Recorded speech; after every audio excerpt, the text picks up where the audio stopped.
referencia en que México es un país de pobres, ya que las condiciones de vida adecuadas solo está garantizada para el cuarto total de la población. Para conocer más de este tema, le invitamos a que nos acompañe en esta transmisión.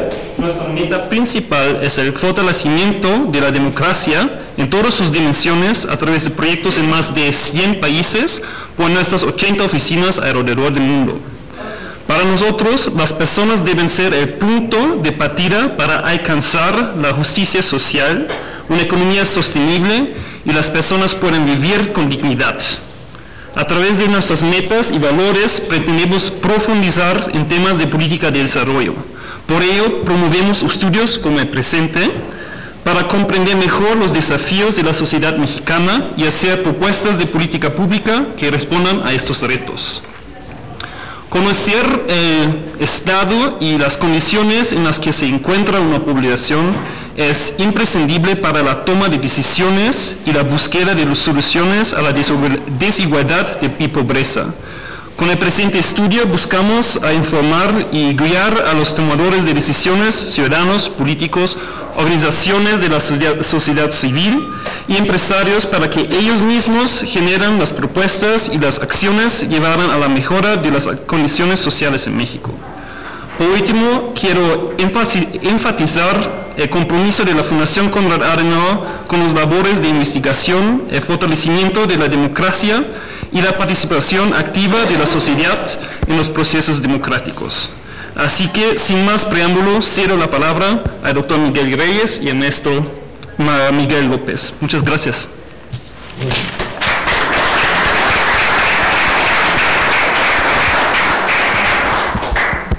Bueno, ¿se escucha bien? Bueno, pues muy buenas tardes a todos. Muchas gracias por la invitación, por la presencia del senador Manuel Bartlett, del doctor Enrique Cárdenas, quien muy amablemente aceptaron comentar este estudio que hemos venido presentando a lo largo de este año y en el cual hemos querido enfatizar que México sigue siendo un país de pobres, en el cual la clase media es, digamos, una de las principales víctimas de este modelo económico que se ha llevado en los últimos 30 años. Entonces, en este sentido, vamos a buscar plantear los principales resultados de este estudio. Yo comenzaré por platicarles un poco sobre la tarea que nos dio la Fundación Konrad Adenauer. Digamos, fue una tarea bastante difícil y ahora les platicaré un poco por qué. Tuvimos una reunión con el director de esta fundación, el doctor Stefan Jost, y nos platicaba que venía de una presentación del Banco Mundial en el que decían que las clases medias en México y en Latinoamérica venían creciendo de manera sistemática, que no había poder humano que pudiera contrarrestar este crecimiento y que la opulencia se estaba repartiendo de tal manera que este país se estaba convirtiendo en un país de clases medias y la pobreza la estamos dejando de lado. Él nos decía, pues a mí me brinca un poco esta situación, dado lo que estoy viendo en este país, y por lo tanto a mí me gustaría que ustedes nos pudieran pues dar una aproximación a cuál es la magnitud primero, cuál es la conceptualización que tendría que tener la clase media en México, y a partir de eso ver cuáles son las causas del por qué se ha comportado, por qué ha evolucionado como ha evolucionado en los últimos 30 años. Bueno, nos echamos un clavado a la literatura especializada para ver qué había ocurrido, primero que nada para ver qué es lo que algunos autores, algunos trabajos habían abordado en términos de la clase media. ¿Por qué buscamos hacerlo?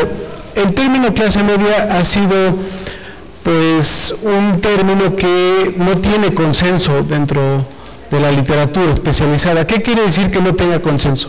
Que hay algunos autores que definen esto es clase media y hay otros que la definen de una manera totalmente distinta y ambos la catalogan como clase media. Entonces, en este sentido encontramos como dos principales ramas de cómo se catalogaba esta clase media. La primera de ellas estaba vinculado a una sola dimensión y tenía que ver directamente con el ingreso. Desde el ingreso, ¿qué es lo que habían hecho estos trabajos especializados? Definir que la clase media podía ser observada desde desde un enfoque absoluto. ¿Qué quiere decir un enfoque absoluto? Quiere decir que nosotros vamos a determinar una cantidad definida de dólares y a partir de eso vamos a generar un rango. Es el caso de lo que hace el Banco Mundial, y define que una persona, para poder ser clase media, tendría que tener ingresos diarios superiores a los $2, que es la línea de pobreza que ellos determinan, y tener ingresos de hasta $50. ¿Qué implicaciones o qué problemas vemos a esta metodología? Pues que no existe ningún criterio para determinar por qué tendrían que ser más de $2, por qué tendrían que ser menos de $50. Es decir, es un criterio arbitrario, es un criterio que no tiene ningún sustento con un elemento que pueda definir que esto se comporte así en todas las sociedades, o que pueda ser definida de manera clara, de manera objetiva a lo largo de todas las sociedades. ¿Cuál fue el segundo enfoque desde el ingreso que encontramos? Un enfoque relativo. ¿Qué quería decir este enfoque relativo? Quería decir que íbamos a partir a nuestra población, íbamos a ordenar por los ingresos del más pobre al más rico, y la íbamos a partir en función de definir que los estratos del medio iban a ser la clase media. ¿Qué quiere decir esto? Pensemos que partimos nuestra población en 10 partes iguales, y que la población que se encuentre en el decil 6, 7 u 8 iba a ser considerada como clase media. ¿Qué implicaciones tiene esto? Pues que también no existe ningún criterio para definir que tendrían que ser el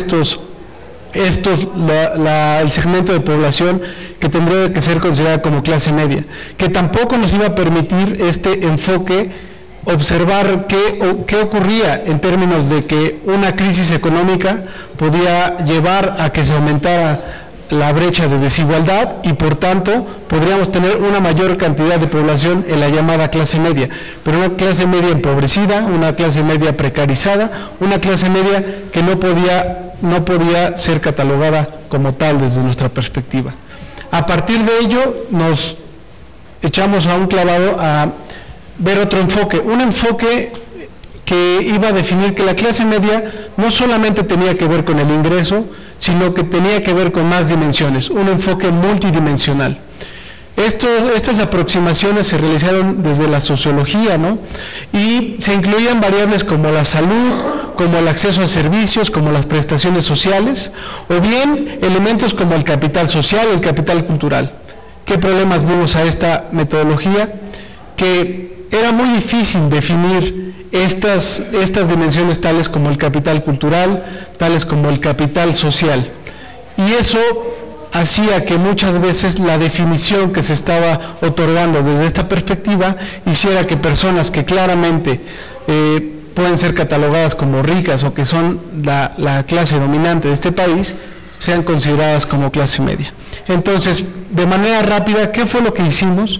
Quisimos hacer una metodología que pudiera ser consistente con la medición de pobreza oficial. Esta medición, desarrollada por el Consejo Nacional de Evaluación de la Política de Desarrollo Social, el Coneval, y pusimos algunos criterios que nos permitieran observar cuál iba a ser en el largo plazo, evaluar desde el año 92 hasta el año 2014, cuáles iban a ser estos criterios específicos para determinar la clase pobre. Ello nos permitió tener 5 clasificaciones: la población pobre, la población vulnerable por ingresos, la población vulnerable por carencia, que iba a ser aquella que no tenía acceso a los llamados derechos sociales que determina Coneval, las clases medias y los ricos. Las clases medias las observamos a partir de definir que iban a ser aquellas que se encontraban o que iban a percibir ingresos superiores a la línea de bienestar, y que a partir de una metodología estadística íbamos a encontrar clases en las cuales identificaran las condiciones similares de estos individuos, y pudiéramos como pudiéramos delinear cuál era esta población con estatus de clase media. Finalmente, la población rica iba a ser esta población con el 10%, que obtiene el 10% de la mayor parte de los ingresos, y esto nos iba a permitir catalogar a toda la estructura poblacional. Este es el método, no me voy a detener en esto para no quitar el punto de lo nodal, y más bien me gustaría, la que sigue, por favor, poner el centro en un debate que me parece es muy importante de señalar, y tiene que ver con cómo se le ha metido la mano a las instituciones con el fin de legitimar, con el fin de engañar a la población. Este es el caso de lo que ha ocurrido en el INEGI. ¿Qué ha ocurrido en el INEGI? El INEGI nos ha eliminado cualquier posibilidad de dar seguimiento de manera sistemática a la pobreza, nos ha eliminado cualquier posibilidad de poder darle seguimiento de manera consistente a lo que nosotros hemos catalogado de a las personas de clases medias. ¿Por qué digo esto? Lo digo en función de los cambios metodológicos que los hacen con la finalidad de cucharear, hay que decirlo como tal, cucharear las encuestas con la finalidad de dar resultados de menor pobreza. ¿Qué fue lo que hicieron desde el año pasado? Hicieron un cambio en la metodología o en el operativo de campo, en el cual lo que presuponen es que únicamente los hogares pobres, los hogares que declaran no tener ingreso, son aquellos que están subdeclarando el ingreso. Y por lo tanto íbamos a regresar a preguntarles cuánto es lo que de verdad estaban percibiendo, porque nos estaban mintiendo. Si tenían programas sociales, ¿por qué nos estaban mintiendo? ¿Esto a qué nos llevó? Esto nos llevó a que mágicamente el INEGI nos dijera que somos un país de clases medias. Si nosotros hacemos un análisis con el módulo de condiciones socioeconómicas 2015, podemos observar que el decil más pobre, la población más pobre, creció en cerca del 55% sus ingresos. Asumamos que lo que nos dice el INEGI es correcto y que esto no puede tener una comparación con el año 2014, dado que la metodología es distinta. Entonces, desarrollaron un modelo estadístico, un modelo que realmente sigue nublando y dejando poca claridad en la toma de decisiones metodológicas y en la toma de decisiones de lo que realmente ocurre en este país, y nos dice que el decil más pobre, los ingresos del decil más pobre, crecieron en cerca del 22%. Crecieron cerca del 22% en un país que no crece, que tiene un crecimiento pírrico del 1%. En el año 2002 al 2006, este país con tasas de crecimiento promedio del 4%, el crecimiento de los ingresos del decil más pobre fue de cerca del 10%.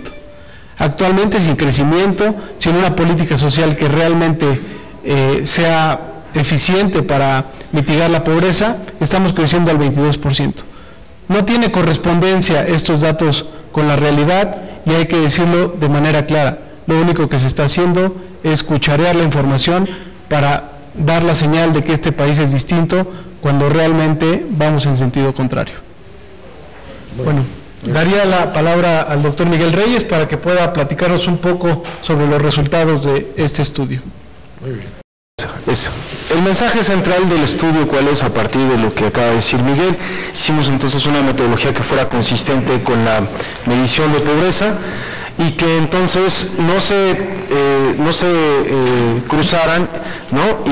Ni fuentes de información de individuos, es decir, que apareciera de repente un individuo que en una fuente de información, o que bajo esta fuente de información y datos y tratamiento de datos apareciera como pobre y al mismo tiempo como clase media, ¿no? O sea, si es pobre, si es vulnerable, no puede ser clase media. Entonces, para definir eso, ya lo planteó un poco Miguel, dijimos que alguien que esté debajo de la línea de pobreza o de la línea de bienestar no puede ser considerado como de clase media. Es decir, el primer elemento es sí es el ingreso, pero no es un elemento que sea suficiente.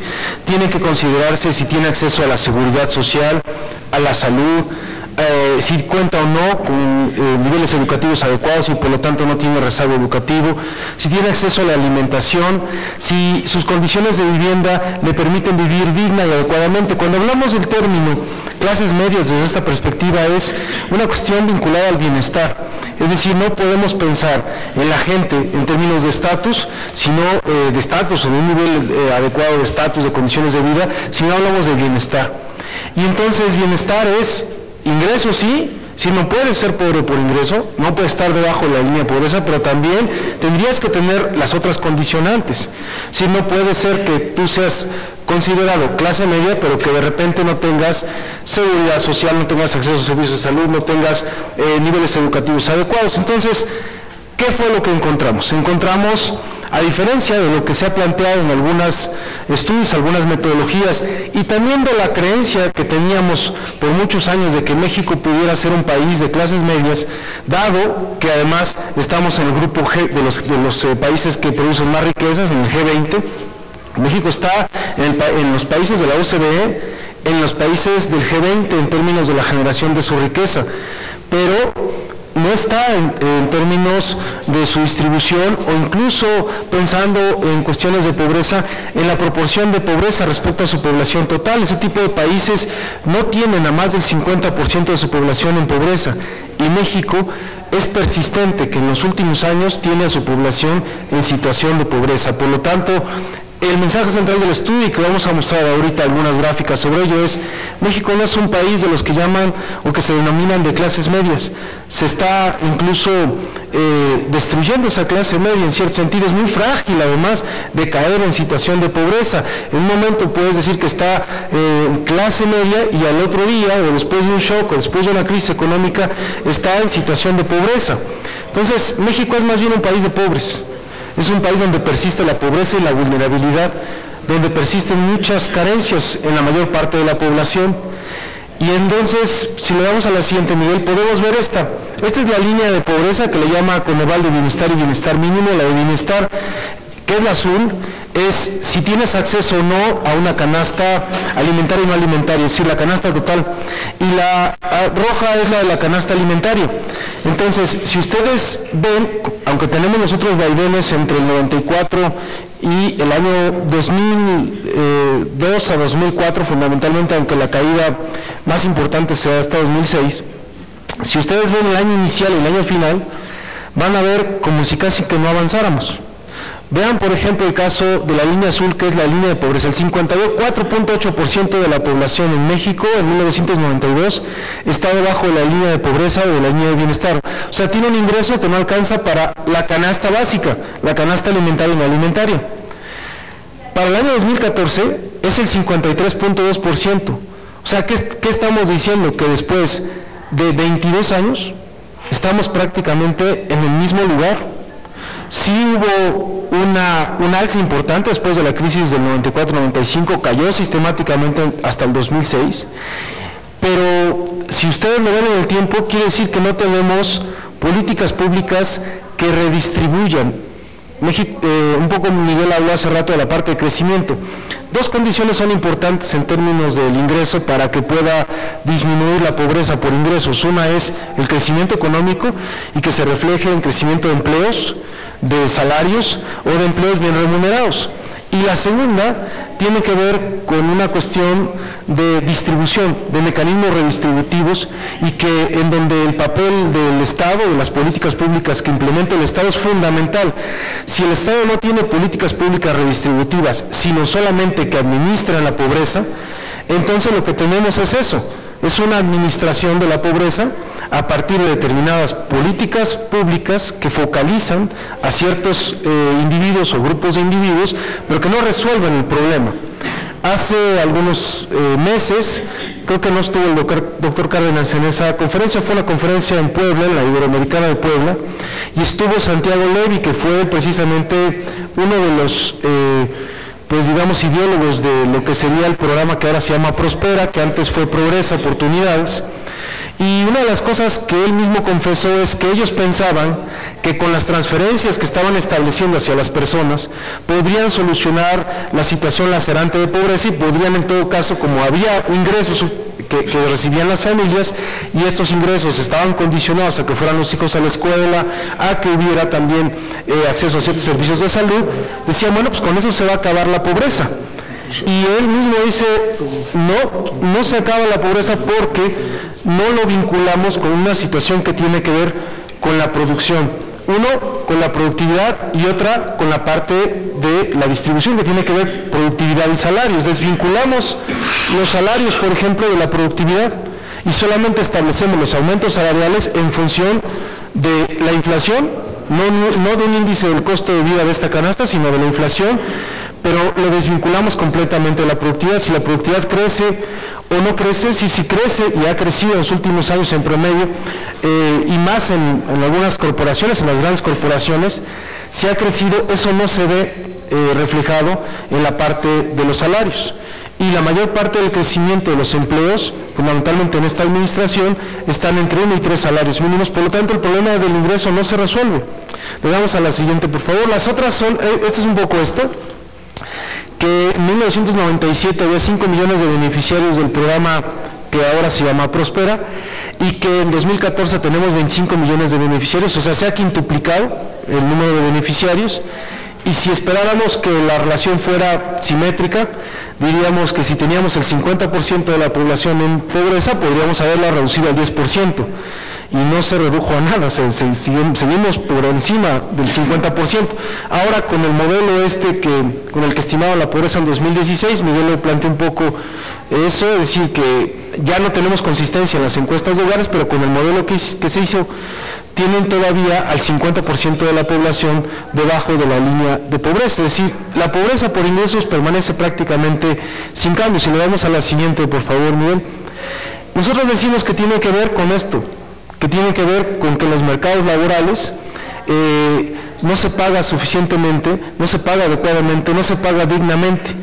Este salario era todavía el salario, bueno, es el salario vigente de este año, lo acaban de aumentar pues 8 pesotes, ¿no? O sea, para un boleto de metro de ida, pero el de regreso pues no alcanza, te tienes que regresar caminando. O ni siquiera para 1 kilo de tortillas, porque dependiendo de la región o del estado, pues tampoco eso alcanza para la parte del kilo de tortillas. Hay un informe que va a sacar también el Observatorio de Salarios próximamente, donde va a demostrar que el índice de precio al consumidor ya no es una buena medida para evaluar lo que sería el costo de la vida, y que el costo de la vida está cerca de 12 puntos porcentuales más arriba del índice de precio al consumidor en términos de esta canasta, y que los salarios tendrían que haberse incrementado proporcionalmente. Un ejemplo es, en diciembre del año pasado vino un gasolinazo sin que nos avisaran, en vacaciones, y después de ese gasolinazo hubo un aumento en precios en diciembre de promedio de 4%, y entre enero y octubre de este año de más del 9%, 13% de aumento en precios en promedio, cuando el salario aumentó 9.5% en enero, sí, de 73 pesos, creo que estaba a 80 pesos. Entonces, ese aumento se esfumó, y ahora tenemos un aumento, un salario que sigue estando debajo de la línea de pobreza individual. La línea de pobreza individual es de 95 pesos, y el salario, como se aumentó ahorita, es 88 pesos. Nos parece que no hubo ninguna justificación en términos económicos de por qué se aumentaron 8 pesos. El primer componente, 3.9% de una inflación que dicen que esperan. Pero al otro día, Carstens, el presidente del Banco Central saliente, dice, no, pues no esperamos 3.9, esperamos 6.5. Pues entonces, ¿por qué aumentaste el salario mínimo con 3.9 si esperas 6.5? Y el segundo componente del aumento, que fueron 5 pesos, no tiene vinculación alguna con productividad, con crecimiento, con nada. Es discrecional. Y tampoco hay una explicación de por qué inicialmente ese aumento se pudo haber dado hacia los 95 pesos, aunque pensamos que si el salario mínimo es familiar, tendría que considerarse la línea de pobreza familiar, que es de 353 pesos y no solamente la del 95. Le damos a la siguiente, por favor, Miguel. Esta línea lo que muestra es que el salario mínimo, que antes tenía una vinculación importante con la distribución, se ha desvinculado, y que había una relación muy cercana de 1 a 1 entre el ingreso promedio de la población y el salario mínimo. Es decir, el ingreso per cápita, el ingreso promedio entre 1939 y 1976 estaba muy vinculado a lo que era el salario mínimo, o de otra manera, el salario mínimo era representativo del ingreso medio de los mexicanos, o sea, sí daba para un ingreso adecuado, digno, como lo establece la Constitución en términos de los derechos, que es una de las cosas que también hemos discutido con la parte o con la gente con la que hemos podido discutir de Coneval. En términos de derechos no se está vinculando el derecho, por ejemplo, de la remuneración mínima con el ingreso mínimo. Y aquí, si ustedes lo ven, están 76 al mismo nivel. Después se parte, hay una caída importante del ingreso y del salario en los 80s, con la crisis de los 80s, pero hay una recuperación después sostenida del ingreso per cápita, y la caída del salario sigue su curso hasta los años 90, finales de los años 90, donde después se estanca. La distancia que está entre uno y otro, pues quiere decir que hay una riqueza que se redistribuyó, o sea, que no se perdió. Y esa riqueza que se distribuyó se quedó en algunas manos, pues. O sea, y entonces, en lugar de tener un Estado redistributivo o que le llaman progresivo, tendrías un Estado que en este sentido sería regresivo, que empeora la distribución. Le damos a la siguiente, por favor, Miguel. ¿Cuál es uno de los resultados de nuestra perspectiva? Que vas a tener pobreza persistente, pero que esa pobreza persistente va a atravesar a muchas categorías ocupacionales. Una sí son los trabajadores. Los trabajadores tendrías que más del 50% de ellos estarían debajo de la línea de bienestar. O sea, trabajando, estando en el mercado de trabajo, ¿cómo es posible que estés trabajando y estés debajo de la línea de pobreza? Si estás trabajando. Y el segundo, que es un caso también emblemático, es el del pequeño empresario que pusimos ahí como pequeño propietario. Sí, con el nivel de concentración de la actividad económica que hay en el país, lo que tendrías entonces es poco margen para que un pequeño empresario o emprendedor pudiera hacer algún negocio.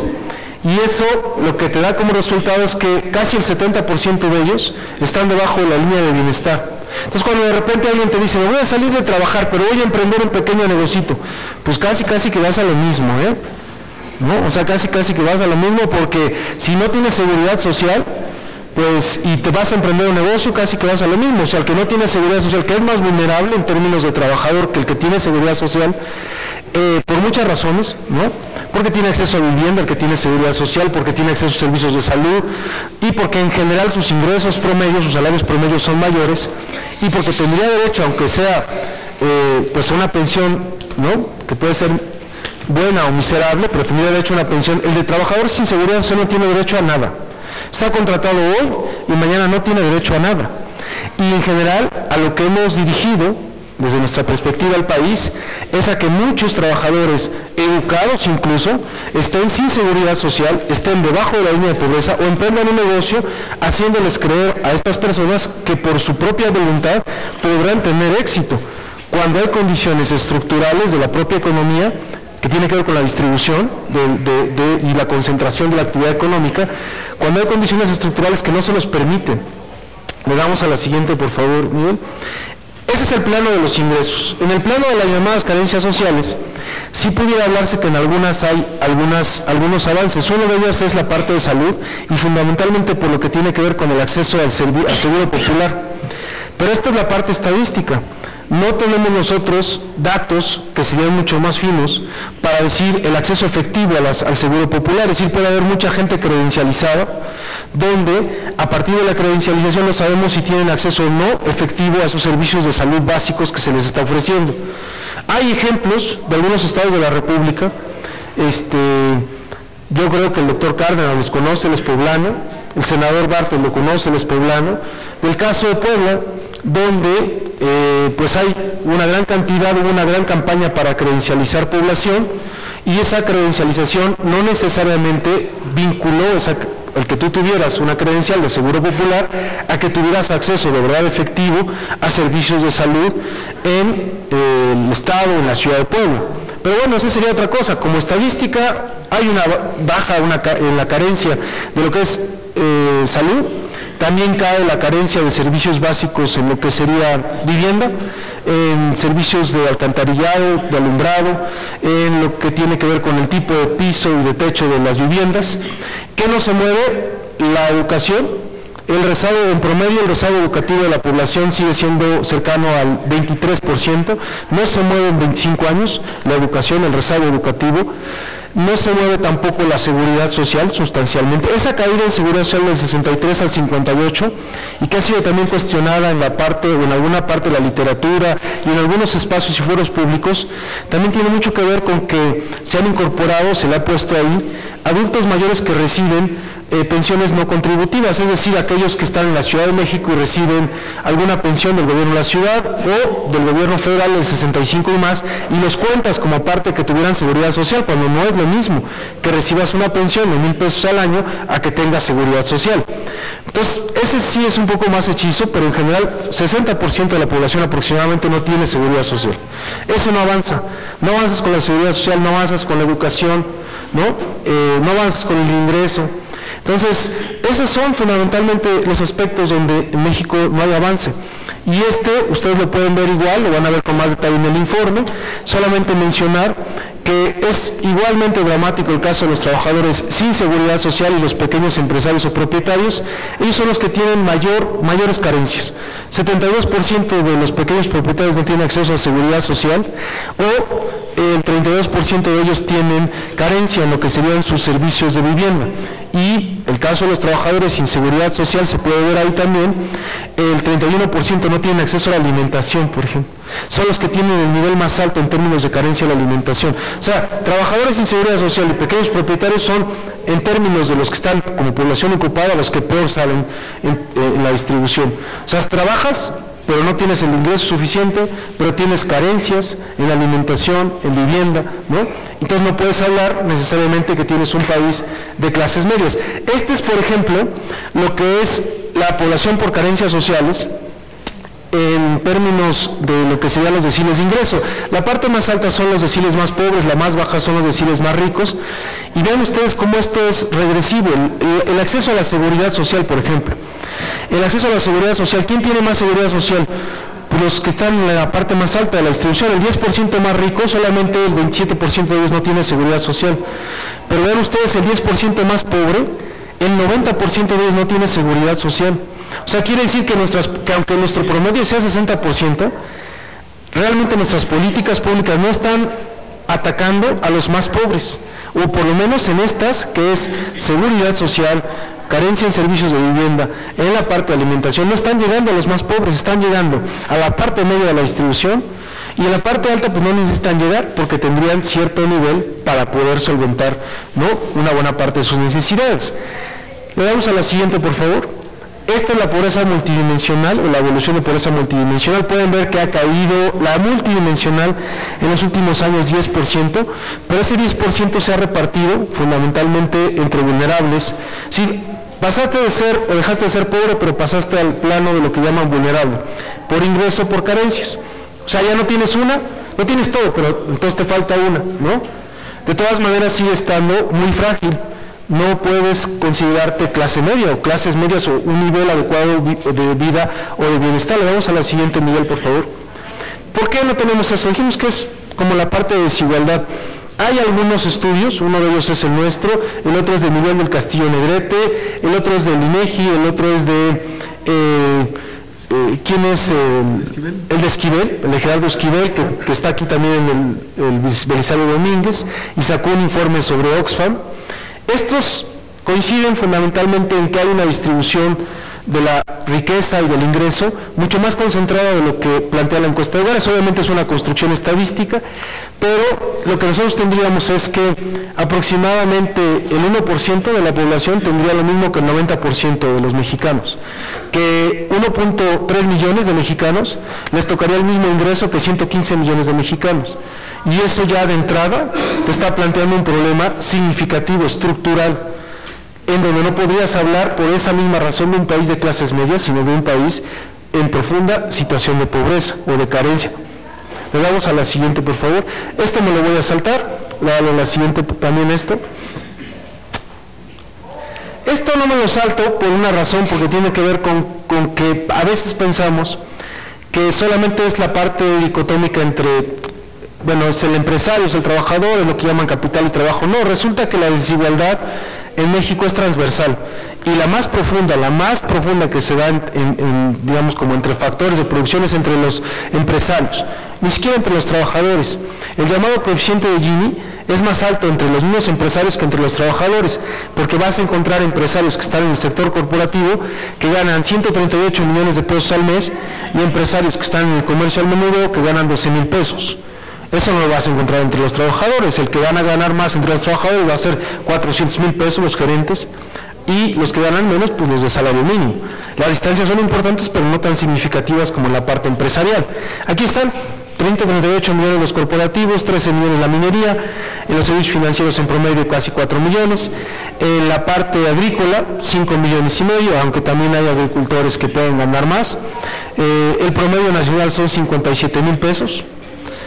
Si un empresario en promedio está ganando 57,000 pesos al mes, el salario promedio es de 7,365, pero la diferencia y la distancia entre ellos es importante, enorme.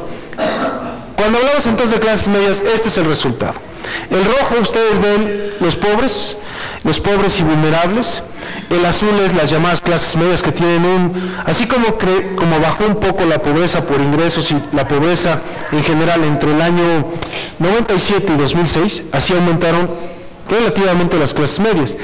En el año 1992 teníamos como el 21% de población en clases medias, crece en su máximo al 2006 al 33% y luego cae significativamente otra vez hasta el 26%. O sea, estamos hablando de una población que transita frecuentemente entre ser pobre, ser vulnerable y entre lo que llamarían clases medias, pero en la parte baja de las clases medias.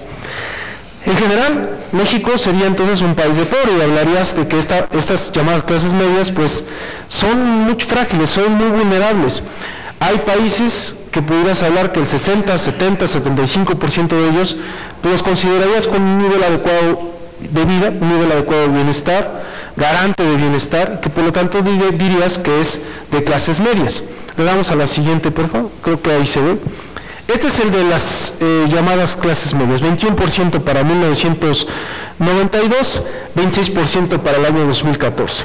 Si ustedes ven, por ejemplo, donde bajan los pobres, que bajan de 56 a 45, se reparte. Una parte va a los vulnerables por carencias, aumentan los vulnerables por carencias, otros por ingresos, y una parte efectivamente va a engrosar la parte de clases medias. ¿Qué parte? 3% aproximadamente.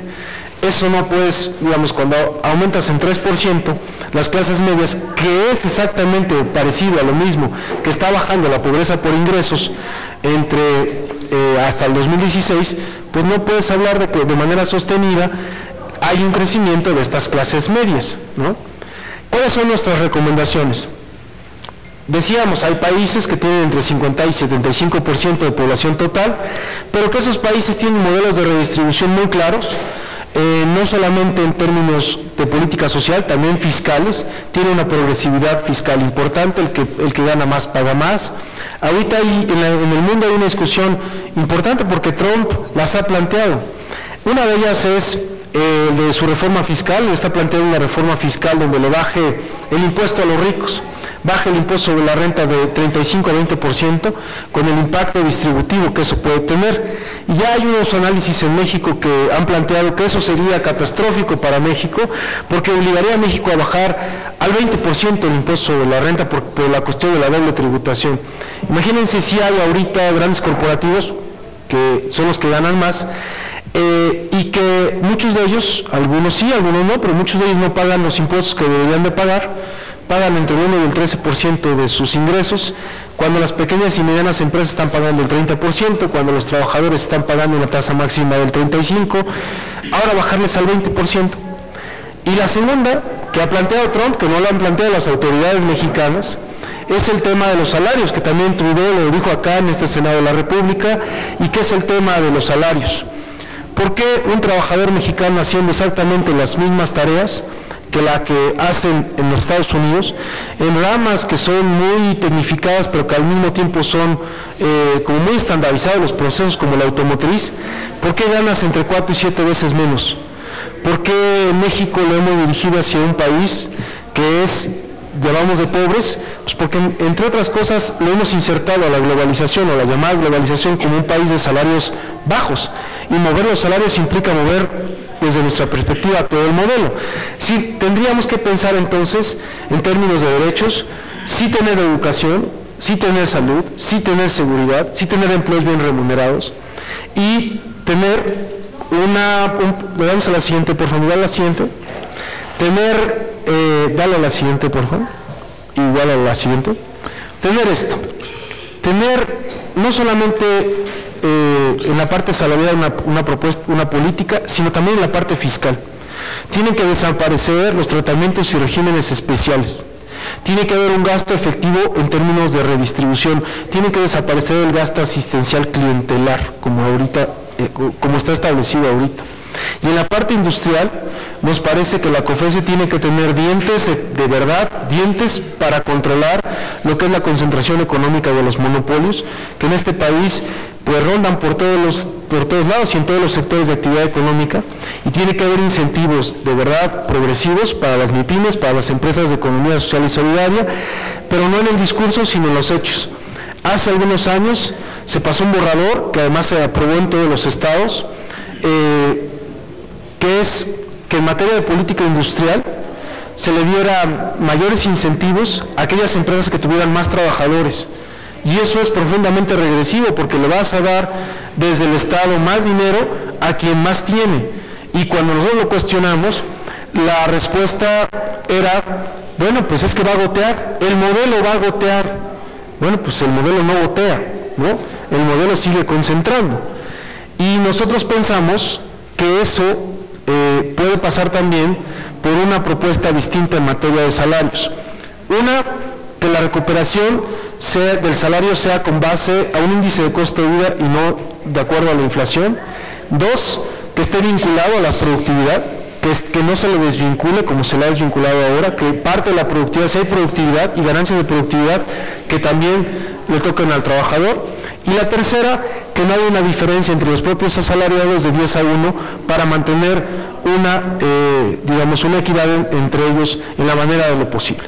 Estas son las cosas que planteamos para este informe de México, país de pobres y no de clases medias. Habrá muchas cosas obviamente que discutir, habrá muchas cosas en las que no necesariamente se esté de acuerdo, pero una de ellas que pensamos y que tiene que ver con lo que hacía el doctor Cárdenas desde el Centro de Estudios Espinosa Iglesias es: México no puede ser o no puede pasar de ser un país ahora de clases medias mientras tampoco haya movilidad social. Y la educación ha dejado de ser garante de la movilidad social.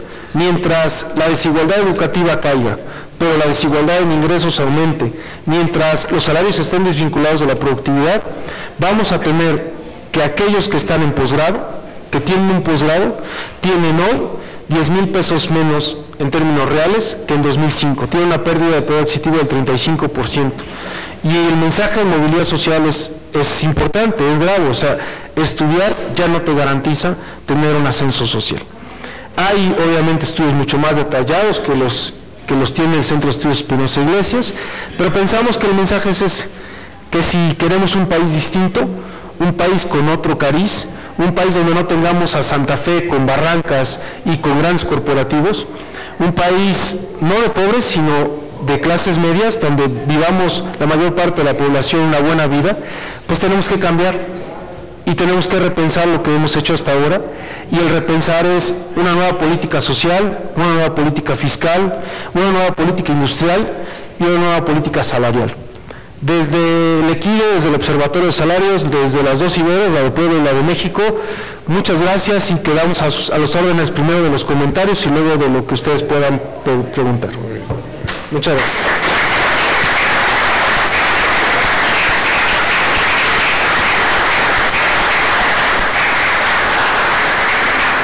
Doctor, quisiera agradecer la invitación a comentar este importante reporte, del cual pues ya hemos platicado mucho y ahora se acaba de presentar con más detenimiento. Y pues sí, yo tendría como muchas cosas que decir al respecto. En lo general me parece que apunta claramente a muchos de los problemas que vivimos. Es un buen análisis, un muy buen análisis de la situación que vive nuestro país. Coincidimos en las conclusiones principales de que la pobreza y la desigualdad se han mantenido bastante persistentes en los últimos 15-20 años, y que eso es un problema básico que se refleja en una falta de... Perdón, así está, es que como cantante de rock y que esa persistencia en la desigualdad y en la pobreza pues reflejan lo que en el CEI efectivamente hemos estudiado, que tiene que ver con la falta de movilidad social, tanto a nivel absoluto pero también a nivel relativo. Y si bien esas coincidencias existen, y también mucho del diagnóstico, y bueno, voy a tener que hablar del CEI porque me acabo de ir hace como 3 meses y todavía me siento parte de pero bueno, con base en los estudios que se hicieron y se siguen haciendo ahí, lo que vemos es que efectivamente los temas planteados están en la discusión. Me voy a permitir hablar de 2 o 3 nada más, no son los únicos, además. En términos, por ejemplo, de salario, efectivamente los salarios mínimos son súper bajos. Hay un problema, yo diría que hasta esquizofrenia constitucional, pero aquí el señor Bartlett nos podría decir si sí o si no es una barbaridad lo que estoy diciendo. De que por un lado tienes el artículo 123 define el salario mínimo, y luego una entidad del Estado, como es el Coneval, define cuáles son los niveles de bienestar, y pues no hay manera de que casen unos con otros. En ese sentido me refiero a que hay una especie de esquizofrenia constitucional, y definitivamente tienen que ser mucho más elevados. Creo que tienen que racionalmente, y aquí lo mostraba la gráfica que presentó Miguel hace un momento, cómo en los 70 se empezó a perderse el valor, el poder adquisitivo de los salarios, básicamente por la enorme inflación que sufrimos en todos esos años, y que se usó el salario mínimo como un instrumento para tratar de controlar la inflación, sobre todo en los años de Salinas, pero desde antes también. Y en los últimos años, cuando se estabiliza la economía, pues ahora se usó el salario mínimo como una señal de mercado para decir esta es la inflación que vamos a tener. Yo he argumentado en algunos lugares que el efecto Faro que se menciona y que apenas se volvió a usar recientemente para este aumento salarial que se acaba de dar, en el sentido de que el aumento en el salario mínimo manda señales a todas las empresas en todos los niveles salariales para usarse como una cantidad equivalente a lo que se debería estar aumentando los demás salarios. Eso es el efecto Faro, digamos. Yo soy de la opinión de que el efecto Faro más bien es a la inversa, o en cierto modo es a la inversa. ¿En qué sentido? De que un salario mínimo tan bajo manda la idea de que no hay que subir los salarios porque ya de por sí pues está pagando razonablemente bien. ¿A qué me refiero? Usted es un empresario que dice, pues yo estoy pagando 2,5 veces el salario mínimo. Y por lo tanto no siento ningún resquemor moral de ningún tipo porque estoy pagando 2,5 veces el salario mínimo. Pero como bien se ha mencionado, el salario mínimo, 2,5 veces el salario mínimo no alcanza para una familia de 2, ya no digamos de 3.4 que había el Coneval y promedio del tamaño del hogar, no alcanza ni siquiera para 2 personas, es decir, el trabajador independiente económico, y por lo tanto aquellas empresas o empresarios dicen, bueno, si yo estoy pagando bien, no se dan ni siquiera cuenta de que están destinando a sus trabajadores a la pobreza. Entonces mi punto es que se tiene que mandar un mensaje, o sea, ese mensaje opuesto, no sé si me estoy explicando. Más bien deberíamos estar hablando de salarios no mínimos, sino salarios suficientes para poder estar por lo menos en los niveles básicos de bienestar. Y lo he dicho en reuniones con empresarios, con muchos empresarios muchas veces, a los empresarios diciéndoles, ninguna de las empresas debería de ser posible, ni siquiera las chiquitas, ninguna debería de pagar menos que un salario suficiente, por lo menos para una persona independiente. Yo diría que es hasta inmoral, digamos.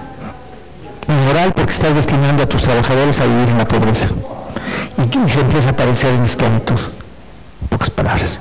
O sea, sí empieza a acercarse a conceptos de otro tipo.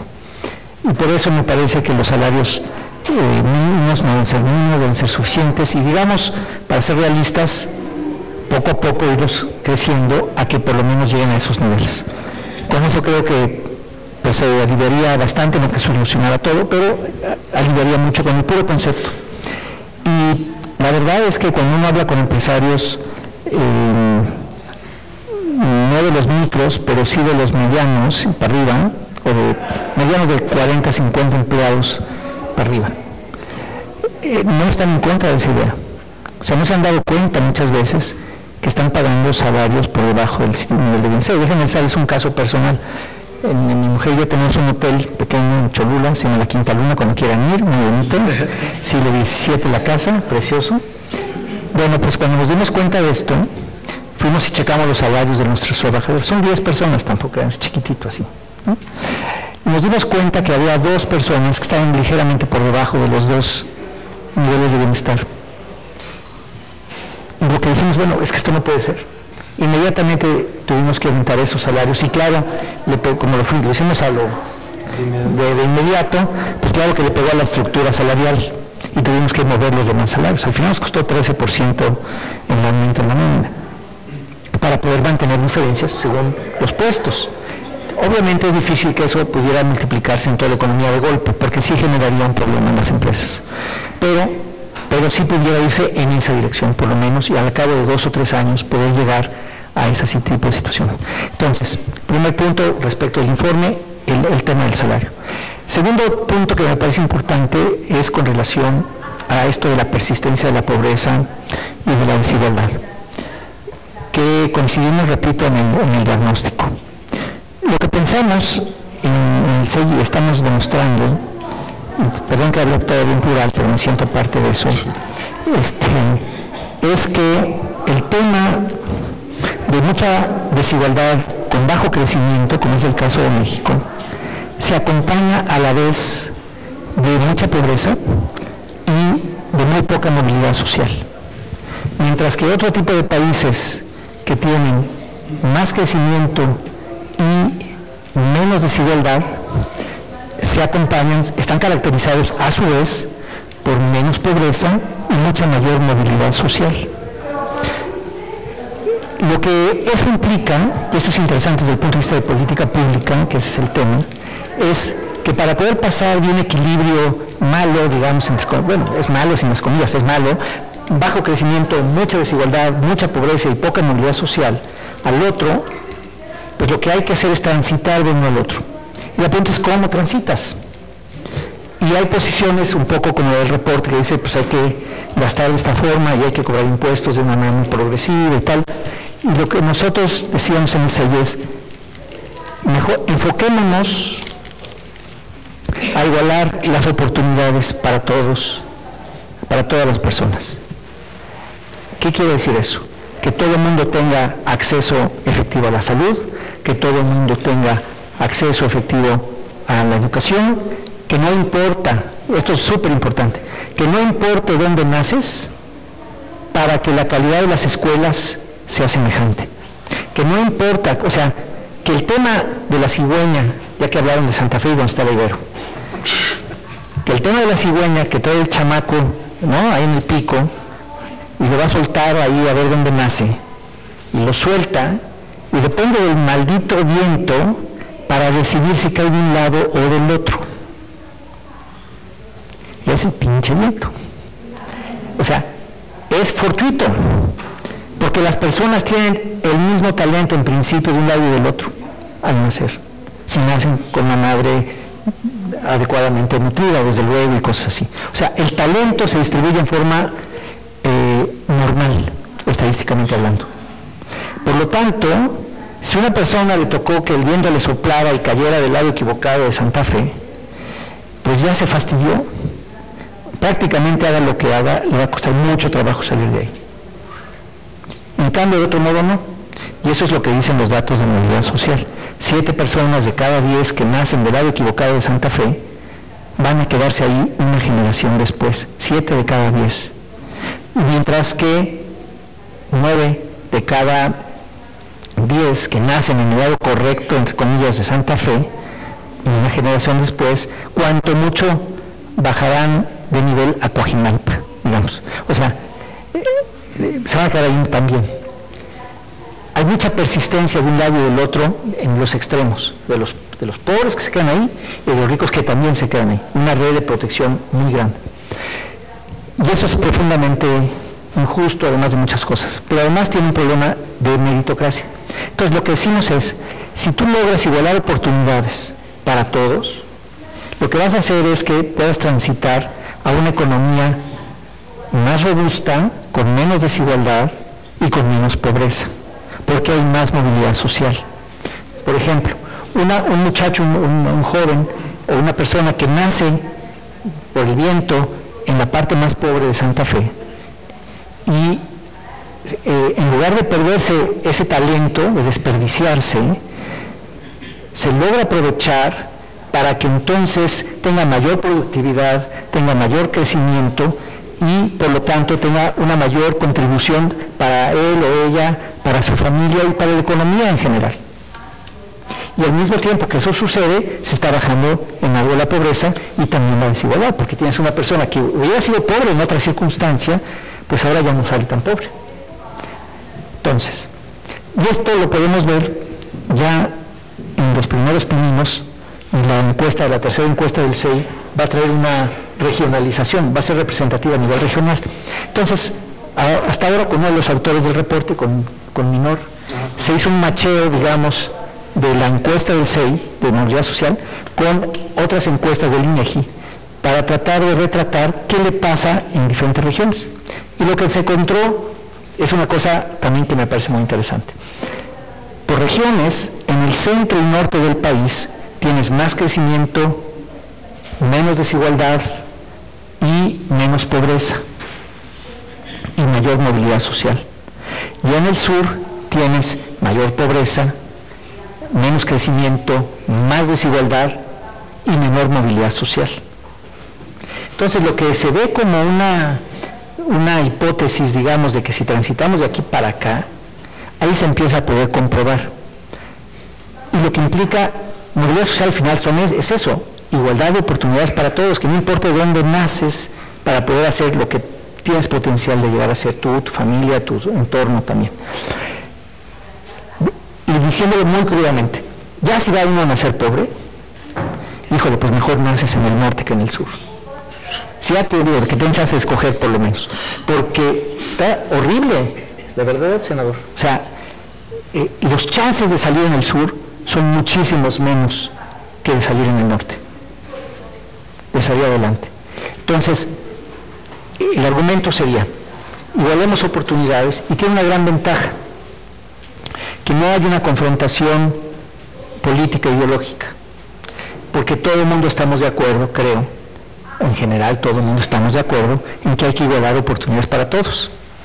Y en las pláticas que me toca dar o en las conversaciones, hablando con gente muy pobre o vulnerable, de verdad, en tercer, cuarto de siglo, hasta menos, y si les dice, oye, ¿qué tal que sea igual en las oportunidades para todos? Dice, pues es lo que yo quiero, que me den chance, que tenga yo chance de salir. No estoy pidiendo regalado nada a nadie, simplemente que me den oportunidad de avanzar. Y por el otro lado, cuando uno habla con empresarios, estos que les digo que los cambios de los salarios, y les digo, ¿qué les parece que el objetivo sea igualar oportunidades para todos? Y el talento se distribuye de forma homogénea y tal. Y dicen, va, ellos también están de acuerdo. Lo que eso implica es que podemos evitar una confrontación ideológica para poder avanzar en una economía más armoniosa, menos desigual, con menos pobreza, más justa, ¿verdad? Y de esa manera podemos encontrar un consenso social en donde ricos y no ricos puedan estar de acuerdo.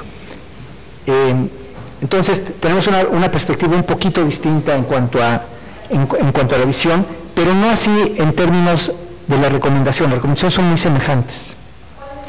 Son muy semejantes porque hablamos también de protección social universal, porque hablamos también de crecimiento de la productividad, de formalización de la economía. Claro, para eso necesitas cambiar el mercado laboral. Ciertamente también coincidimos con el diagnóstico, traemos unas broncototas de monopolios, de oligopolios, no solo en el mercado laboral, también en los mercados de bienes y de otro tipo de servicios. O sea, coincidimos mucho en el diagnóstico, pero hay pequeñas variantes en términos prescriptivos que pueden ser muy interesantes como para lograr consensos políticos donde no hay menos confrontación ideológica, ¿no? Entonces, coincidimos mucho con el reporte en ese sentido. Y bueno, finalmente, pues no me puedo aguantar de hablar un poquito del tema de la pobreza, la medición de la pobreza, dado que estuvimos metidos hasta el rollo en lo del INEGI de este año, a principios, bueno, desde el año pasado, en donde efectivamente hay una evidencia clara de que se requiere renovar la medición de los ingresos. Lo que se hizo para el 2016, el 2015 lo podemos borrar del mapa, yo que ustedes lo borraba de ahí para que no les metiera ruido, porque realmente no tiene ningún tipo de comparabilidad. La del 2016 se hace con base en un modelo, pero había otros 8 modelos distintos, los vimos, puedes tomar el que sea, es razonablemente consistente, pero ya lo que puso en evidencia es que el INEGI tiene que renovar su forma de medir los ingresos y Coneval tiene que renovar su manera de medir pobreza. Y como corolario sería una política de Estado, una política social de Estado, debe ser mucho más que el combate a la pobreza, pero mucho más. En mi opinión, debería de ser justamente, vayamos a igualdad de oportunidades, porque eso alinea las políticas distintas. Porque a la hora de que hablemos del seguro de desempleo o que hablemos de salud o de lo que sea, cuando pensamos en igualdad de oportunidades como guía, ayuda a hacer consistentes las políticas que de otra manera pueden ser inconsistentes y que una jale para un lado y otra para el otro. En cambio, de esta manera se puede armonizar, digamos, el esfuerzo.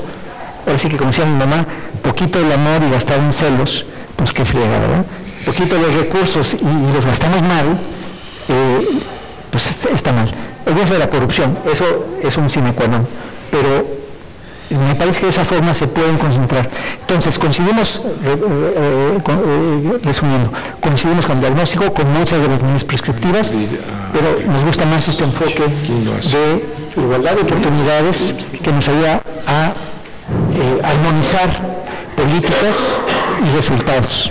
Bueno, muchas gracias, felicidades otra vez por el informe. Muchas gracias.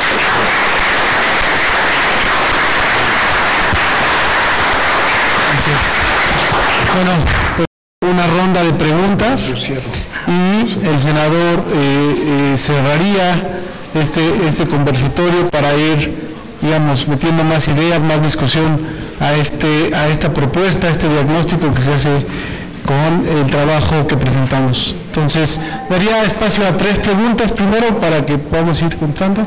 Si aquí hay una, no sé si alguien más tenga otra. ¿No? ¿Nadie? Con uno de esos. Con mira. Bueno, empezaremos por acá, si me hacen favor. Soy Carmen Ponce del Instituto de Estudios Obreros Rafael Galván y de Comunicación e Información de la Mujer. Además, este año, ya tengo 2 años dando cursos en las delegaciones sobre mujer y trabajo. Entonces, primero que nada quiero felicitar a Miguel Reyes por su exposición, me pareció muy buena. Espero que se publique, que podamos tener acceso. Ahí está, perfecto. Tiene un pequeño detalle que también tiene Coneval, no desagrega la información por sexo. En el último informe de salarios del observatorio yo les mandé también ese comentario, por favor, es muy importante desagregar la información por sexo. Dice, México, país de pobres, y entre los pobres las mujeres son las más pobres.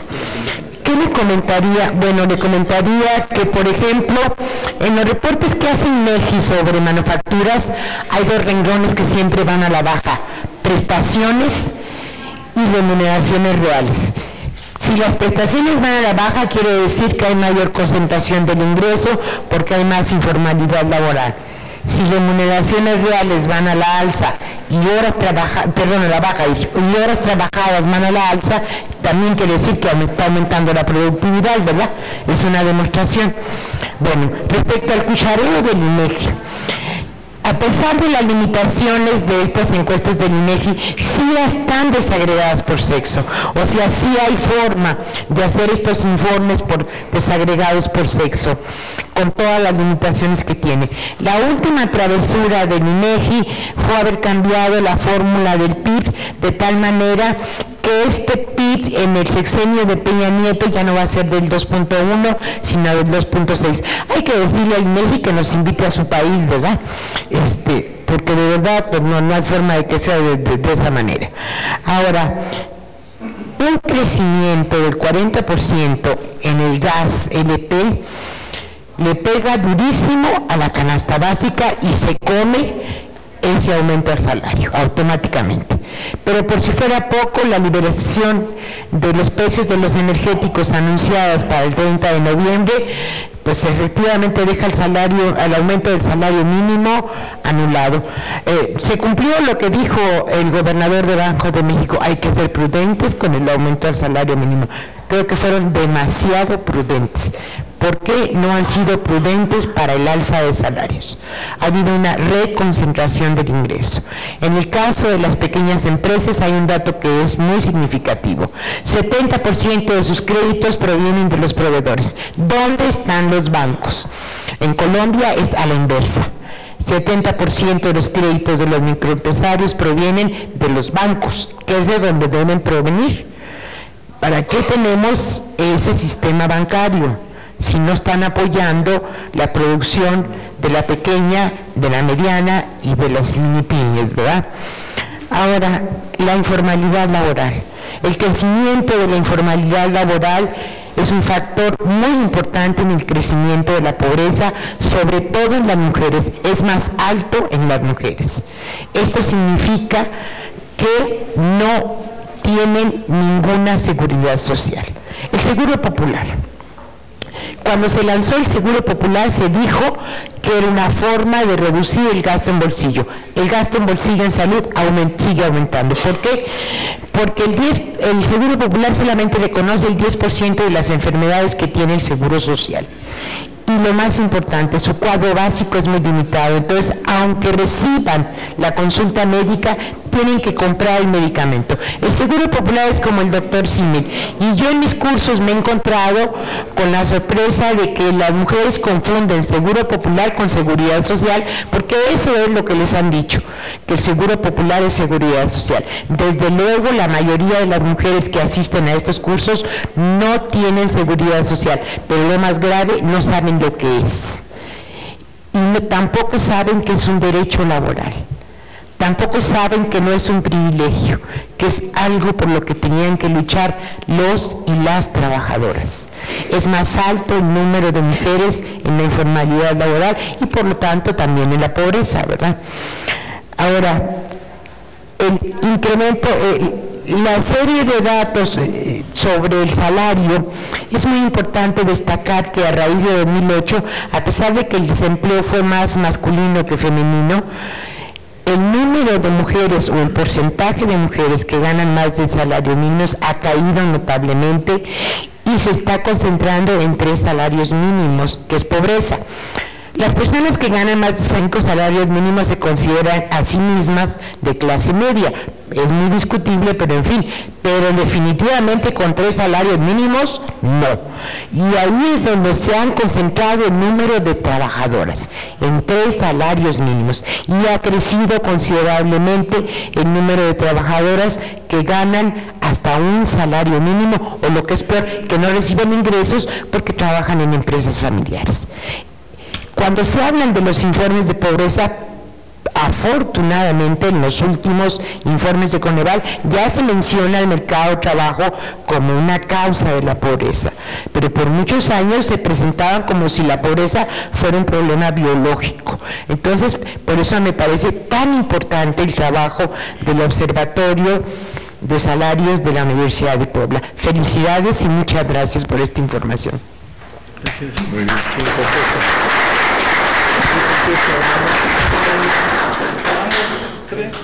¿Alguien más quisiera participar? Ahí atrás, ahí.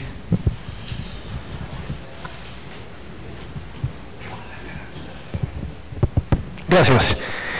Soy presidente de una agrupación política nacional, el nombre es lo de menos, pero la realidad es que mi interés, y la verdad es que los felicito con el trabajo que hacen, pero lo que no alcanzo a entender, porque no soy un experto en estos temas, es si este tema de lo que plantean en términos de dar igualdad de oportunidades, por lo que veo es que no ha habido una política pública ni siquiera definida a través de los distintos años, de los distintos sexenios, de los distintos partidos que lo han ejercido, que han hecho publicidad diciendo que han combatido la pobreza, pero que al final de cuentas los números son muy claros y no es así. Entonces, a mí me queda la pregunta si es este tema de combatir la pobreza y dar la igualdad de oportunidades, depende más de los nombres como los SLIMs y toda esta parte de los grandes empresarios, y es la única forma que tenemos como país para salir de ahí, en términos de las becas, en términos de buscar que se adopten esta igualdad de condiciones a la gente que no tiene esta posibilidad, o para dónde podemos caminar? Esa sería mi pregunta. Gracias. Gracias. Una tercera, por aquí. A ver, los alumnos de Puebla, que se diga algo de Puebla. O los reprueban. O no hay puntos más. Sergio, aquí enfrente, por favor, si me ayudan. Buenas tardes, felicidades por el informe, es muy interesante. Pero en estos días el Frente Ciudadano salió a comentar que querían implementar una política de renta mínima universal.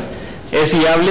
¿Puede servir para aliviar la situación? ¿Es solo fue publicidad para las siguientes elecciones?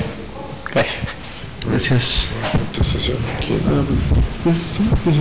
Bueno, si quieres... Sí, lo de oportunidades, sí.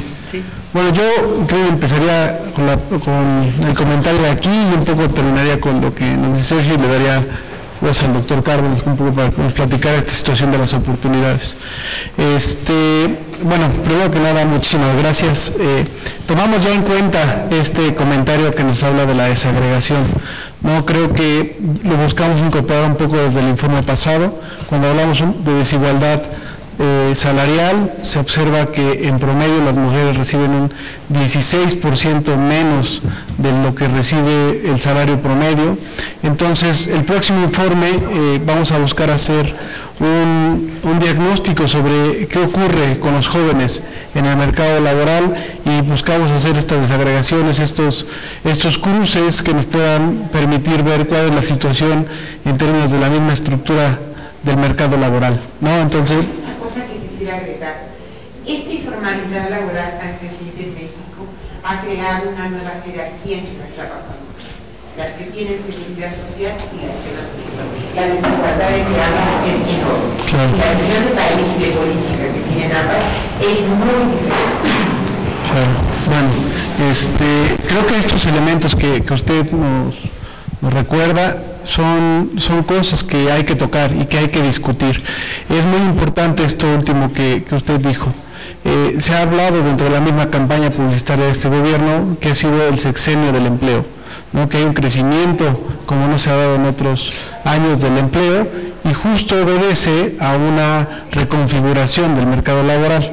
Es decir, gracias a la reforma laboral del 2012, que es un regalo que le deja Calderón a Peña Nieto, ahora es más fácil o se abarataron los costos de despido, ahora se flexibilizó también con esta flexiprecarización que se da en el mercado laboral, en el cual se reducen el porcentaje de empleos que recibían más de 5 salarios mínimos, pasaron de representar casi el 10% a ser el 5%, y aquellos que iban entre 1 y 3 salarios mínimos aumentaron cerca del 10%. Por lo tanto, salieron ganando los empresarios que pudieron despedir a este empleado de más de 5 salarios mínimos y contratar a 2 con 2 salarios mínimos o a 4 con un salario mínimo. Entonces, este empleo pues es un empleo precarizado, es un empleo que empobrece, es un empleo que en estricto sentido está vulnerando los derechos de la población trabajadora, ¿no? Entonces, me parece que esto que comenta nos permite ahondar en las conclusiones a los que nos lleva este estudio y lo agradecemos. Bueno, y cerrando un poco con lo que comentabas, Sergio, sobre la propuesta del Frente. A ver, mi opinión es que es pura parafernalia, ¿no? Aquí estamos en campaña y entonces cuando tú ves cuáles son los posibles criterios para determinar esto, pues no hay ningún criterio, ¿no? O te van a decir, es la canasta básica, o no se sabe cómo está estructurada. Únicamente se dice, vamos a migrar de una política focalizada de lo que se ha hecho hasta ahorita con el programa de oportunidades y vamos a dar esta renta básica universal. Siguen siendo ocurrencias, siguen siendo digamos, políticas completamente arbitrarias, desvinculadas de las condiciones de productividad, desvinculadas del mismo mercado laboral, desvinculadas de cualquier estructura que pueda permitir una redistribución. Únicamente, lo que ellos han criticado como populista, pues no sé cómo pueda ser catalogado en este sentido, o qué habría que discutir, o ya se arrepintieron. No lo sé bien, ¿no? Entonces, lo que sí te puedo decir es que no existen criterios para determinar esta llamada renta básica ahorita va a ser como el llamado eslogan de campaña, y que me parece que sí hay que ver con mucho cuidado para tener claro qué es lo que están proponiendo, si es una medida aislada o si pasa por repensar al país, repensar todos los elementos que constituyen la política económica, como dijo Miguel hace un momento, la política industrial, la política fiscal, la política social. No son cosas que estén aisladas, se representan en un Estado, y este Estado es claro que su política ha sido una política de beneficiar a unos cuantos, ¿no? Entonces yo me quedaría un poco con eso, y pues no sé, le cedería el micrófono al doctor Cárdenas para que pudiera contestar la pregunta de allá atrás. Muy bien. Gracias. Muy breve. Yo creo que ha habido en el pasado políticas que tienden a lograr oportunidades, sin duda, y mucho del tema de los rezagos, digamos, el enfoque que adoptó Coneval, incluso a nivel internacional, fue el de las carencias, ¿no? ¿Qué te falta para, por ejemplo, pisos que fueron de cemento, etcétera? En otras épocas pues había desayunos infantiles, ¿se acuerda, licenciado? Había desayunos infantiles que pretendían justamente brindar una alimentación básica para todos los niños. Entonces, se ha habido mucho de eso, pero como que ha estado como aislado, y que como que no se ve la implicación que eso tiene, por ejemplo, y eso se nota a veces a nivel presupuestal. Los recursos que se destinan a los primeros 3 años de edad, recursos públicos que se destinan a los primeros 3 años de edad de las personas, de los niños, son muy pequeñitos comparado con lo que se destina para el resto de la vida. Y dado que, o sea, son pequeños y sobre todo en relación a la importancia que tienen esos primeros 3 años en la vida de las personas. Entonces, el enfoque de permitir que todo el mundo tenga chance a lo largo de la vida justamente ayuda a entender mejor por qué es importante el presupuesto en tal o cual momento. No solamente el presupuesto público, también privado, naturalmente, y esfuerzos privados, pero eso ayudaría, digamos, a visualizarlo de mejor manera. Ese es un ejemplo concretito de cómo la idea de igualdad de oportunidades camina, porque el tema es que la desigualdad se va acumulando con la edad. O sea, en las etapas de la vida, si uno nace con una desigualdad, por ejemplo, un niño que está mal nutrido, va a tener más problemas a la hora del kinder. Y ya teniéndolos ahí, va a tener más problemas a la hora de la primaria. Y lo más seguro es que no pase de secundaria. Entonces, la desigualdad inicial se fue acumulando en el tiempo. Y por eso es importante procurar la igualdad de oportunidades, incluso no solamente al principio de la vida, sino a lo largo de todo el ciclo de vida, para que podamos, digamos, evitar que, por ejemplo, un embarazo de un adolescente o la muerte temprana de un padre que rompe el ciclo de desarrollo de las personas, pueda repercutir en su desarrollo futuro de esa persona y de sus hijos. La pensión universal, por ejemplo, la pensión para las personas mayores, ¿por qué es importante? Porque si está cubierto, por lo menos lo más básico, entonces las personas no tienen que gastar ahí esos recursos y se lo pueden invertir mejor a sus hijos. No sé si me explico. Y entonces se va haciendo posible que las personas no tengan que truncar su desarrollo, vamos a ponerlo de esa manera. Por accidentes de la vida, por lo que ustedes quieran, no tenga que truncarlo tanto, ¿no? Y por eso la seguridad social es tan importante, porque sí te da una red básica de protección que todo el mundo debería de tener, naturalmente, ¿no? Entonces, bueno. Muy bien. Licenciado. ¿Ya no hay más preguntas? A ver, quizá. ¿Ustedes cuál piensan que sería, si es viable, y cómo sería esta viabilidad en el aumento al salario mínimo? Miguel, Miguel. Sí, claro.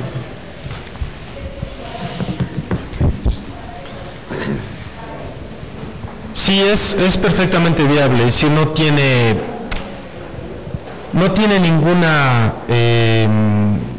ningún parámetro, porque luego se dice es que no tenemos productividad suficiente, crecimiento suficiente, o luego lo que se afirma es primero crezcamos y luego distribuyamos. en general van de la mano, es decir, cuando tú produces al mismo tiempo también distribuyes. Cuando tú vas a contratar a una persona que trabaja en la empresa, en la corporación, en donde sea, tú no le dices, oye, primero vamos a ver cuánta productividad tienes y luego vemos cuál es tu salario.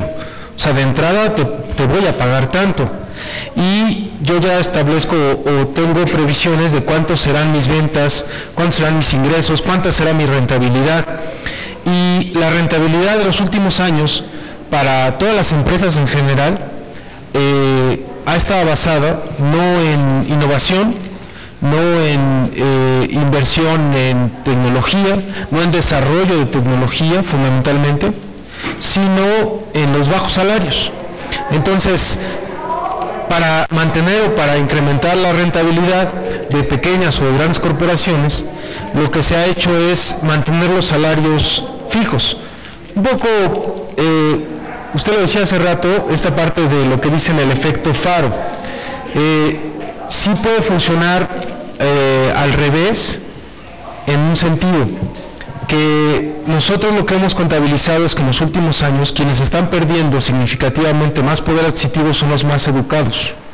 O sea, durante este sexenio vamos a sacar un reporte en los próximos días, donde se da cuenta de que el trabajador de salario mínimo ha perdido 4% de poder adquisitivo, pero el que tiene posgrado ha perdido casi 20%. Entonces, tiene mucho que ver con que desvinculas el incremento salarial con la productividad de los rendimientos de la empresa. Entonces, de repente tienes un tipo de cambio que se movió de 13.40 en mayo de 2014 a 19 pesos. Y tienes una empresa que la mayor parte de los productos los exporta a los Estados Unidos, los vendes en dólares. Tienes una ventaja competitiva de entrada por el tipo de cambio, estás vendiendo mucho más productos. Y los salarios no se movieron.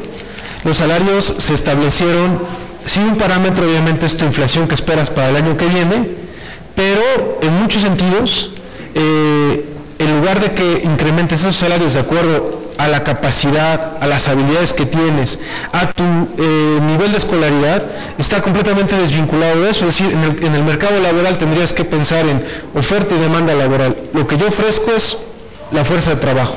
Y esa fuerza de trabajo es cada vez más calificada y no me reconoces que es cada vez más calificado.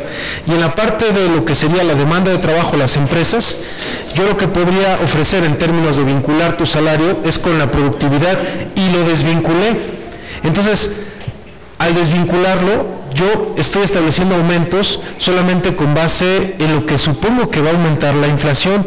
Y eso hace que al aumentar significativamente tus rentabilidades, como ahorita que tienes un tipo de cambio preferencial, esas rentabilidades sean extraordinarias y no las repartiste, no las redistribuiste.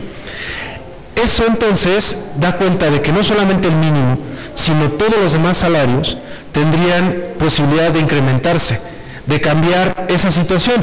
Nosotros hicimos una simulación que no aparece ahí, pero que si en el 76 no hubieras perdido, después del 76 no hubiera habido pérdida de poder adquisitivo, sino que hubiera un aumento del 1.3% por encima de la inflación, de 1.3, estaríamos ahorita hablando de que el salario mínimo estaría al mismo nivel del ingreso per cápita en México.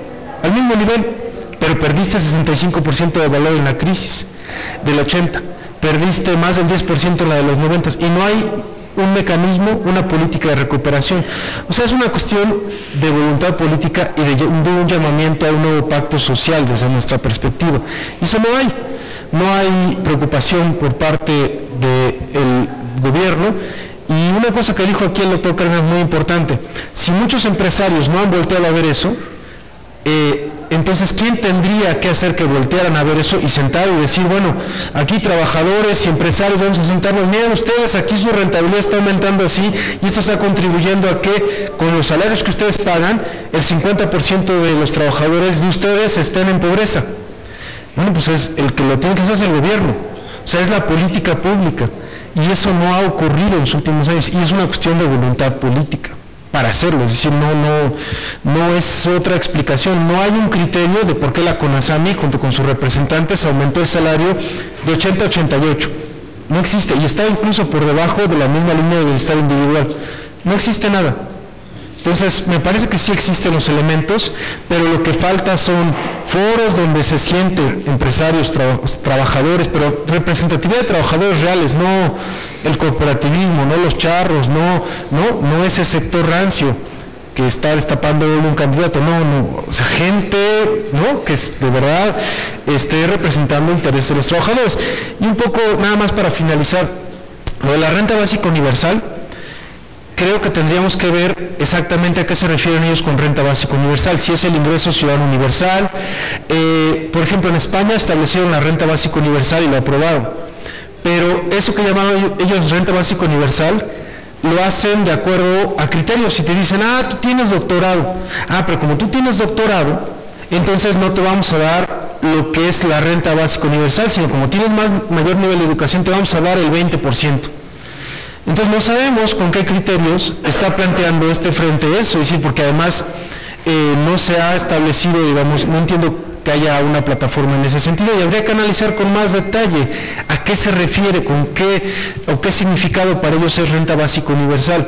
Y al igual que el caso del salario, podría ser una de la política pública para disminuir, en todo caso, las desigualdades, pero no las resuelve, o sea, solamente las aminoras, ¿no? Y de alguna manera creo que podría proporcionar una menor posibilidad de desigualdad la cuestión de la protección social universal, es decir, una seguridad social universal para todos que no dependa de las condiciones laborales y que sí le permita a todos los trabajadores y a la población en general tener acceso a condiciones de salud, pero de salud efectivas, no al 10% del cuadro básico, a salud efectivas. Eso me parece que sí tendría que, o sea, que ahí sí hay una coincidencia plena con lo que acaba de plantear el doctor Cárdenas, ¿no? Muy bien. Por favor, senador. Bueno, primero que nada yo quiero reconocer a dos amigos que están aquí en esta mesa. Son tres, pero de diferentes periodos, ¿verdad?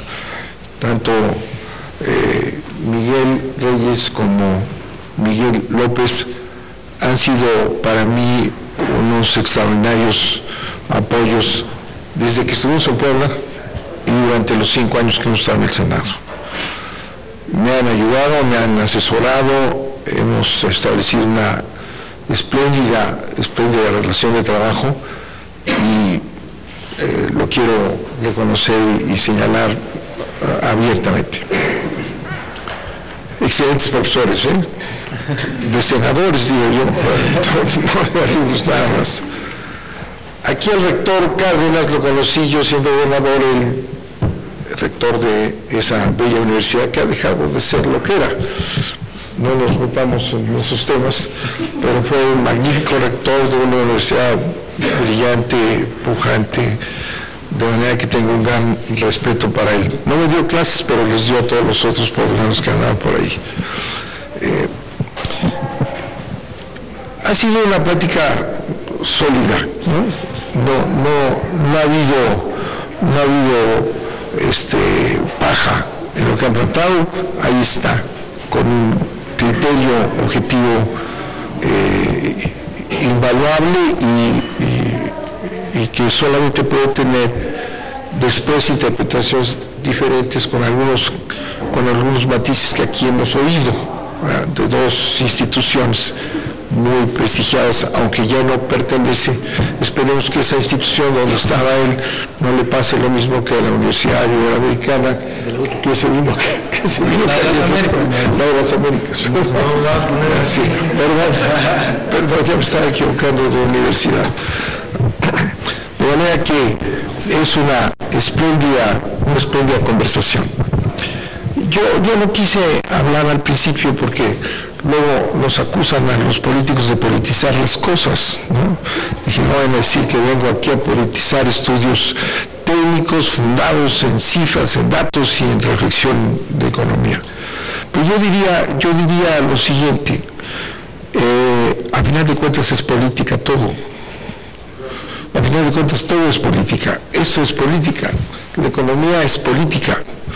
El presupuesto que se ve como una cosa de números es política. La política social es política. Esa política social es una política social diseñada por el Banco Mundial.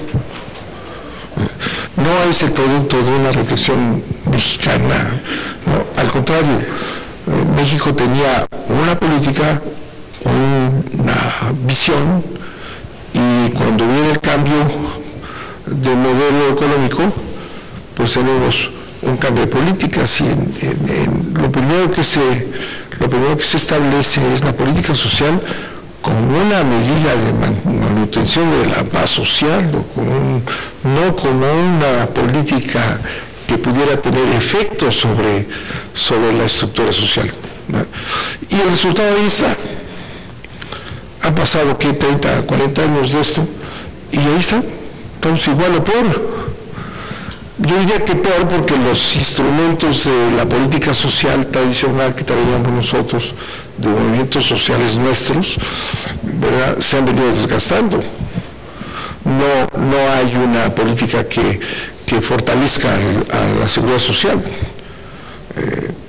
En esta tesis del doctor Cárdenas, de que hay que igualar las condiciones iguales para todos, pues no existe en esta política, porque se crece en esta dádiva que son los programas sociales, que no llevan a ningún lado, demostrado, ¿verdad?, pero se deja caer las instituciones sociales del país. El seguro está decayendo porque hay una voluntad política que así sea. ¿Cómo han crecido los hospitales privados? ¿No? Con capitalistas fake, falsos, porque son inversiones transnacionales, ¿no? Entonces se va pasando el problema al sector privado. El seguro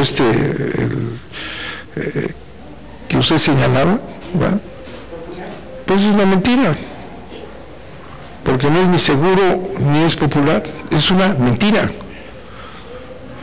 Decía el doctor Karen, si tiene razón, ya no hablemos de la corrupción, pero el seguro, este seguro es la corrupción absoluta, entonces es un engaño. Entonces vamos cayendo a esos problemas que han roto un paradigma de justicia social, ¿verdad?, que ya desapareció del lenguaje. ¿Se acuerdan ustedes? Se hablaba de justicia, ya no se habla de justicia social, ¿verdad?, porque los conceptos tienen un objetivo político, ¿no? Entonces estamos analizando en estas dos posiciones que hemos visto aquí, que son muy similares, estamos analizando un modelo político, el resultado de un modelo político en México que tiene la mitad de la población en pobreza. Y si hacemos el más mínimo análisis de qué quiere decir democracia, ¿no?, podemos decir que este país no ha vivido de democracia de ninguna manera. Lo que ha vivido es una oligarquía clarísima, porque los que están arriba se engordan y la mayoría de la población abajo. Un país fracturado, un país roto, un país de pobres, ¿verdad? Es un país gobernado para generar ese resultado, ¿verdad? Entonces, yo diría como conclusión, agradeciéndoles de veras esta espléndida plática y el documento que tienen aquí, y la voluntad de que se difunda. Aquí tenemos una enorme ventaja todavía en este Senado, es el canal del Congreso, porque si bien tenemos en ocasiones aquí en el Senado un orador hablándole a nadie, no están, ¿verdad?, porque se aburren, sobre todo cuando hay cosas sociales, pero tenemos el canal del Congreso y sí lo ve todo el mundo, lo ven muchísimas gentes. Nosotros vamos a cuidar que este programa vaya más allá de este grupo, de estas paredes, para que esté lo más posible en la opinión pública nacional. Insisto, es un tema político. 30 años de política es eso. Entonces, si decimos vamos a cambiarlo, porque el resultado, no necesitamos mucha elucubración. El resultado está: la mitad de los mexicanos están en pobreza, ¿no? Suena locura, ¿verdad? Entonces no puede seguir las cosas como están. Tienen que cambiar. Tienen que cambiar. No podemos tener un país en donde la mitad de la población está en pobreza, aquí con los diferentes criterios, si son clases medias o no, toda esa... y además con instituciones que mienten, que manipulan, y los medios de comunicación, que son la gran manipulación de la opinión pública nacional, el engaño y la mentira. Entonces, estamos discutiendo este asunto de política iniciándose un proceso electoral.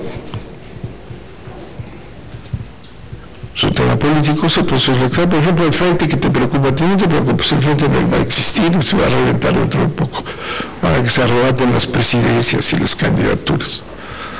No nos preocupa esto, ¿no?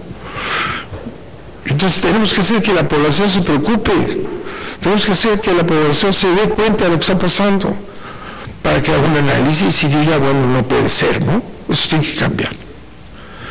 Y ahora hay algunos que prometen lo mismo, que representan lo mismo, y otros que representan un cambio, pero tenemos que ver si ese cambio es de verdad, si es factible.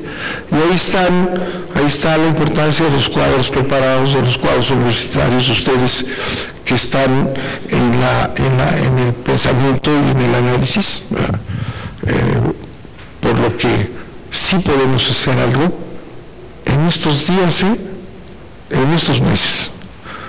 No nada más en la teoría próxima, no, mañana, pasado, los próximos 7 meses, este país se presenta en una situación de desastre nacional, que no puedo decir que no es un desastre, la mitad de la población en pobreza, ya no digamos las mujeres y todo lo demás que ocurre, la violencia y la corrupción que el rector Cárdenas ha tomado como una bandera con gran intensidad y con gran ánimo.